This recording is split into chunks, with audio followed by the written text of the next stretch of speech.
Question number 16 देखिए प्यारे बच्चों। और क्वेश्चन नंबर 16 ये कहा है कि मूल बिंदु से दी गई रेखाओं पर डाले गए लंब की लंबाइयां P और Q हैं। यहां पर दो रेखाएं दे रखी हैं प्यारे बच्चों, x cos theta minus y sine theta बराबर के कॉस टू थीटा, और दूसरी रेखा दे रखी है हमें x sec theta plus y cosec theta बराबर के। ठीक है, तो इस रेखा को हम इस तरह से लिख लेते हैं, x cos theta minus y sine theta minus k cos two theta बराबर जीरो। इसी तरह प्यारे बच्चों इस रेखा को भी लिख लेंगे, x sec theta plus y cosec theta minus k बराबर जीरो। ठीक है, अभी मूल बिंदु से इस रेखा पर डाले गए लंब की माप तो P दे रखी है, और मूल बिंदु से इस रेखा पर डाले गए लंब की माप Q दे रखी है। ठीक है, और एक चीज आपको मैंने पहले ही बता दी थी कि जब हम मूल बिंदु से किसी रेखा पर लंब डालते हैं तो उस लंब की लंबाई होती है C upon under root A square plus B square और उसका मॉडुलस। ठीक है, जहां पर C अचर पद को डिनोट करता है और A x का गुणांक होता है और B y का गुणांक होता है। ठीक है, तो अभी मूल बिंदु से डाले गए लंब की माप इस रेखा पर, इस रेखा की बात कर रहे हैं प्यारे बच्चों, इस रेखा पर मूल बिंदु से डाले गए लंब की लंबाई या माप कितनी दे रखी है आपको, P दे रखी है। तो P बराबर क्या होगा, C अपॉन, C की जगह क्या है minus k cos two theta upon under root A की जगह क्या है x का गुणांक cos square theta plus B square, b की जगह क्या है y का गुणांक माइनस के साइन थीटा और उसका स्क्वायर। तो प्यारे बच्चों जब इसे हम मापांक से मॉडुलस से बाहर निकालेंगे तो ये प्लस की वैल्यू हो जाएगी, तो के कॉस टू थीटा, और ये देखो cos square theta plus sign square theta, ये वन आ जाएगा और वन का अंडर रूट भी तो वन ही होगा। तो आपके पास आ गया P बराबर k cos two theta, P बराबर आ गया के कॉस टू थीटा। क्योंकि हमें प्रूफ जो करना है उसमें P स्क्वायर भी लिखना है, तो इसलिए मैंने यहां पर P स्क्वायर कर लिया। भाई P की वैल्यू तो निकाल ही ली, इसका स्क्वायर भी साथ के साथ कर लिया, तो दोनों तरफ का जब आप वर्ग करोगे तो ये हो जाएगा P स्क्वायर बराबर k square cos square two theta. इसे हमने समीकरण नंबर 1 मान लिया है। अब इसी तरह प्यारे बच्चों बिल्कुल सेम इसी तरह इस रेखा पर मूल बिंदु से डाले गए लंब की माप Q दे रखी है, तो Q बराबर क्या होगा, C बटे under root A square plus B square. C की जगह यहां पर माइनस के है, अंडर रूट ए एक्स का गुणांक sec square theta plus y का गुणांक कॉसेक स्क्वायर थीटा। ठीक है, अभी प्यारे बच्चों माइनस के सेक स्क्वायर थीटा को हम एक बटे कॉस स्क्वायर थीटा और कॉसेक स्क्वायर थीटा को हम एक बटे साइन स्क्वायर थीटा लिख सकते हैं। इनका एलसीएम ले लीजिए, तो माइनस के तो है ही नीचे, एलसीएम लिया तो cos square theta sine square theta LCM आ गया, साइन स्क्वायर थीटा की यहाँ पे मल्टीप्लाई हो गई, कॉस स्क्वायर थीटा की यहाँ पे मल्टीप्लाई हो गई, तो हमें ये वाला स्टेप मिल गया है। ठीक है, अभी प्यारे बच्चों इसकी वैल्यू तो वन हो गई है ना, और ये जो है ये पद यहां पर पहुंच जाएगा, और जब यहां पहुंचेगा ये तो भाई अंडर रूट से बाहर निकल कर पहुंच जाएगा, और अंडर रूट के अंदर देखो cos square theta sine square theta है, और जब अंडर रूट से बाहर निकल कर आएगा ये तो ये कॉस थीटा साइन थीटा ही तो बचेगा। भाई ये तो देखो वन हो गया है, वन हो गया, वन पे से अंडर रूट हटाओ या लगाओ कोई प्रॉब्लम नहीं है।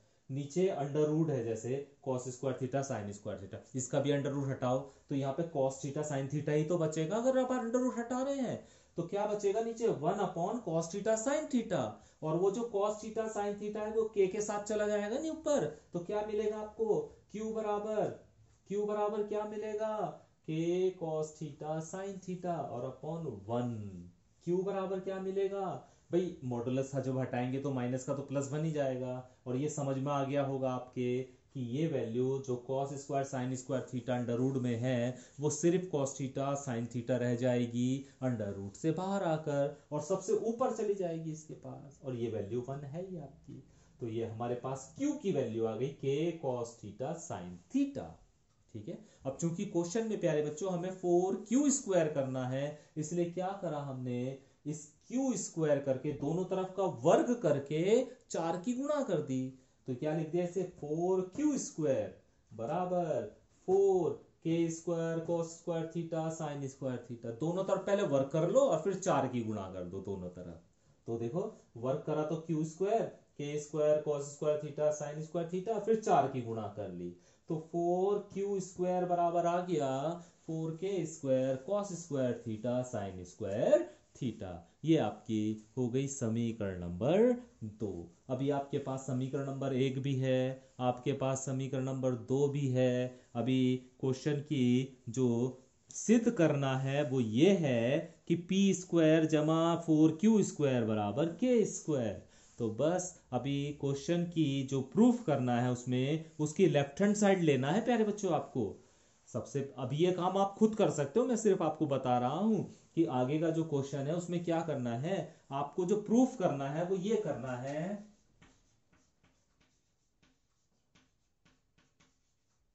ये प्रूफ करना है आपको, इस बात को आपको प्रूफ करके बताना है। तो क्या करना है आपके, इसकी लेफ्ट हैंड साइड ले लेना बस।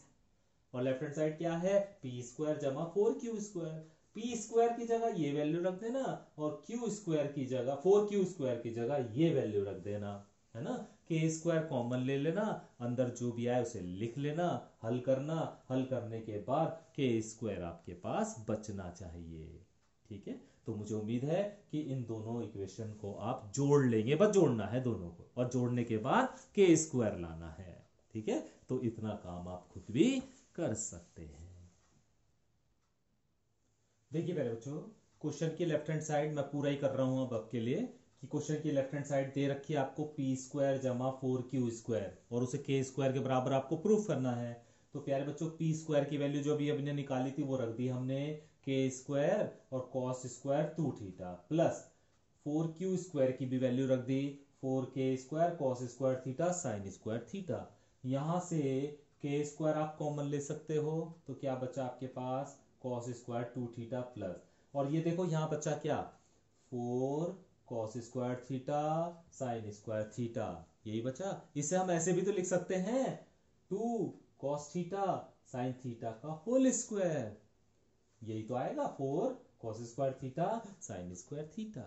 ठीक है, अभी ये हो गया cos स्क्वायर 2 थीटा प्लस ये साइन 2 थीटा का फॉर्मूला बन गया, ये साइन 2 थीटा का फॉर्मूला बन गया, और ऊपर स्क्वायर भी लग रहा है तो साइन स्क्वायर 2 थीटा हो गया।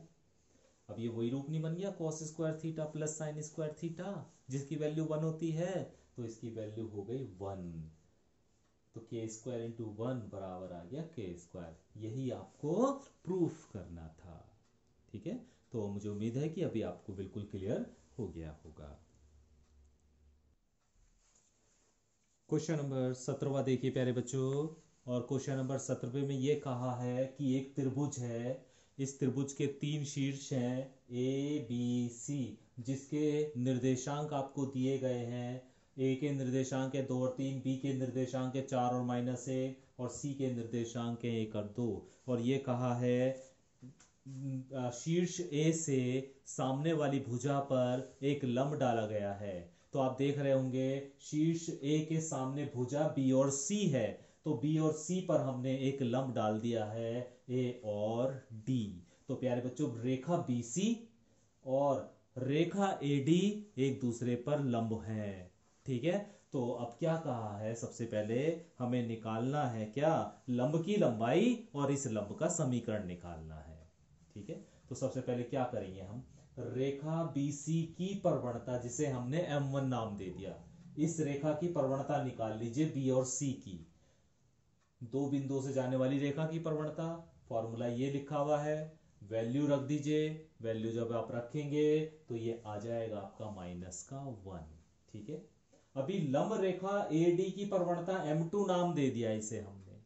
ठीक है, और हम जानते हैं कि जब दो रेखाएं परस्पर लंब होती हैं तो उनकी प्रवणताओं का जो गुणनफल है वो -1 के बराबर होता है, अर्थात M1 गुणा M2 बराबर -1, अर्थात इस BC रेखा की प्रवणता और इस AD रेखा की प्रवणता का गुणनफल -1 है। m1 का मान आप निकाल चुके हो -1, m2 का मान आपको पता नहीं है, तो यहां से m2 की वैल्यू आ गई 1 के बराबर। ठीक है, अभी हमें BC की प्रवणता भी पता चल गई, हमें इस लंब रेखा AD की प्रवणता भी पता चल गई।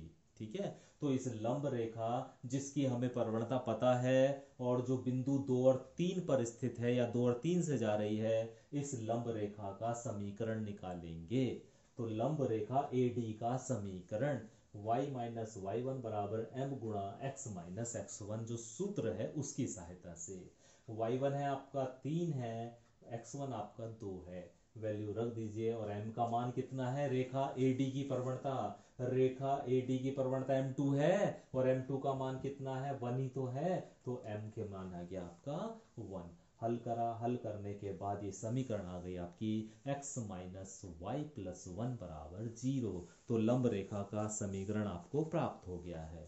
अब लंब रेखा की लंबाई भी ज्ञात करनी, इस लंब की लंबाई भी ज्ञात करनी है, इस लंब की लंबाई भी ज्ञात करनी है। तो इसके लिए हमने रेखा BC का समीकरण निकाल लिया, रेखा BC का समीकरण निकाल लिया। दो बिंदु से जाने वाली रेखा का समीकरण क्या होगा, y minus y one equal to m गुणा x माइनस x1। y1 है प्यारे बच्चों माइनस का 1 और x1 है आपका 4 और m है प्यारे बच्चों BC रेखा का m माइनस का 1 है। इन वैल्यू को यहाँ पर रख दिया। ये देखो -1 है ना, y1 -1 है इसलिए +1 हो गया ये। x माइनस x1, x1 तो 4 ही है, ठीक है, और m की वैल्यू -1 है। इसे हल करा, हल करने के बाद आपको समीकरण मिल गई x प्लस वाई माइनस 3 बराबर 0। तो BC रेखा का समीकरण आपको मिल गया है।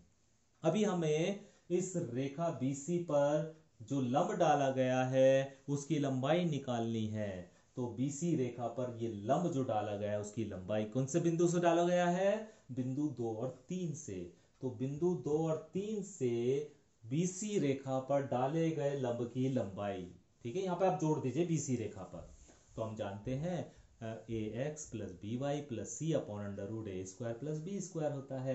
a का मतलब होता है जो x का गुणांक होता है, b का मतलब होता है जो y का गुणांक होता है, c का मतलब होता है जो अचर पद होता है, x1 का मतलब होता है जिस बिंदु, है ना, और y1 का मतलब इस बिंदु से डाला गया है ना लंब। तो a का मतलब 1 और x1 का मतलब 2 प्लस b का मतलब 1 और y1 का मतलब 3 minus c upon under root A square plus B square, यानी 1 का स्क्वायर प्लस 1 का स्क्वायर। हल करेंगे, हल करने के बाद आ गया 2 अपॉन अंडर रूट 2 या अंडर रूट 2।